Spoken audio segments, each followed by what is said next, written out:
करह सन्मान, तिहि के कारज सकल शुभ सिद्ध करे हनुमान। बोलिए लखन सिया रामचंद्र शंकर हरिओ। तो दाई दीदी महतारी हो और संगी भैया संगवारी हो, आप मन की उपस्थिति से हमार चोला गदगद हो गए। ऐसे लगते कि वाजिम ने पद्मावतीपुर के ग्रामवासी भगवान के कथा प्रसंग में विशेष ध्यान लगाते और होना भी चाहिए।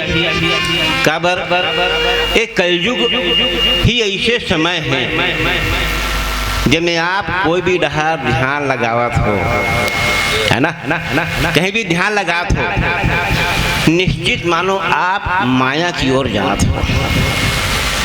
तो आप एटी ओटी ध्यान ना लगा के परम पिता परमात्मा श्री राघवेंद्र सरकार के चरण में लगाओ ध्यान, ताकि पूरा हो आपके अरमान, ताकि पूरा हो अरमान और एक ही द्वारा आपके सुख शांति से भरपूर हो, आपके बाल गोपाल पत्नी परिवार और संतान और स्वर्ग में भी जाके मिले अपना उच्च स्थान।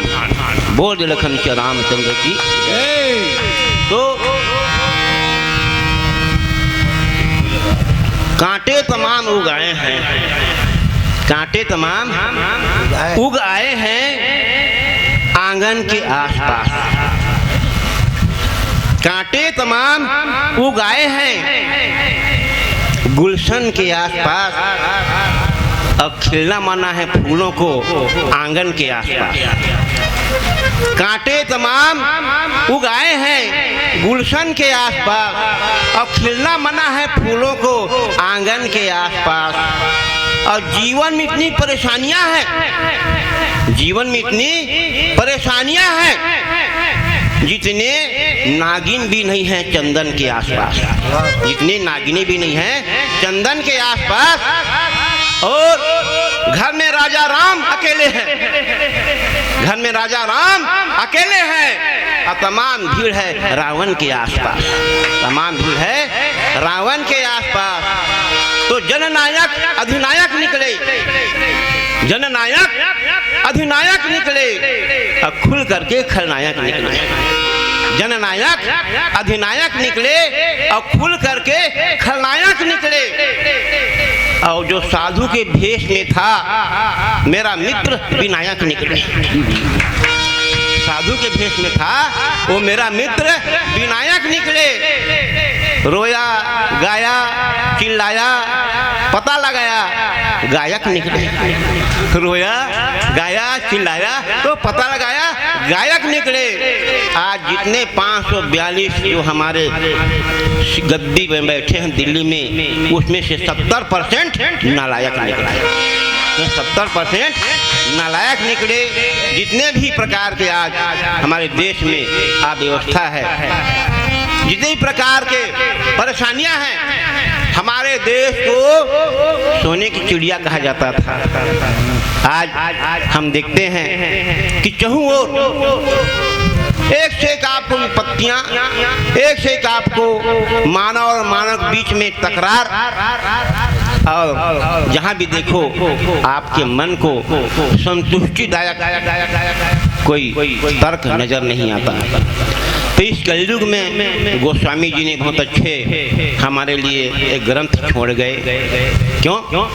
गोस्वामी जी कहते हैं कि कलयुग केवल नाम आधारा, कलयुग केवल नाम आधारा, और सुमर सुमर न उतरी भव।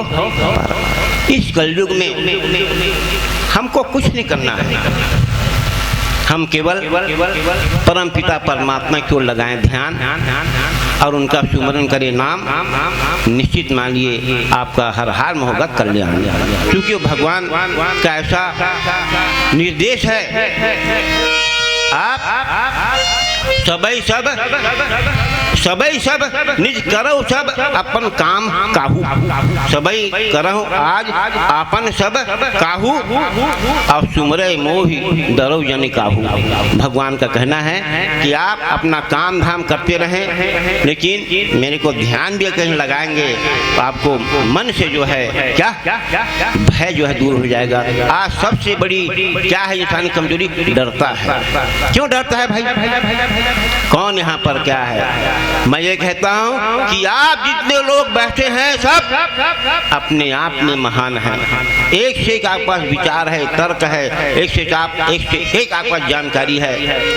आप में भी वो शक्ति छुपी हुई है, बस उसको आप प्रत्यक्ष जो है प्रकट करने में असमर्थ रहते हैं। बाकी हर कोई के शरीर में भगवान का जो है निवास है, और भगवान ही है जो हमको क्या है इस दुनिया में हमारी जिंदगी को संचालित कर रहे हैं। तो हम सीधा कथा में आते हैं। आज के बालकांड से कथा है, जहाँ भगवान भोलेनाथ क्या करते हैं? परम पिता परमात्मा के अवतरण हेतु सभी देवताओं को क्या करते हैं? एक मार्गदर्शन देते हैं। क्या कहते हैं कि भगवान भोलेनाथ खुद कहते हैं कि हे भक्तजनों, आप कहीं भी ना जाएं। वो साफ कहते हैं करि हरि व्यापत सर्वत्र समाना, अब प्रेम के प्रगट वही मैं जाना, ऐसा भोलेनाथ जी कहते हैं। तो सभी के सब देवता जो है उस समय भगवान की ओर ध्यान लगाते हैं, और अपना जो है काज, जो उस समय धरती माता परेशान थी, पूरे लोग परेशान, देवता परेशान थे, तो उस समय परम पिता परमात्मा जो है भोलेनाथ जी स्वयं कहते हैं। तो परम पिता परमात्मा भोलेनाथ स्वयं कहते हैं कि मैं जो कुछ भी हूँ, मेरे इष्ट देव परम पिता परमात्मा श्री राघवेंद्र सरकार के भरोसे से मैं हूँ। तो क्या लिखते हैं गोस्वामी जी?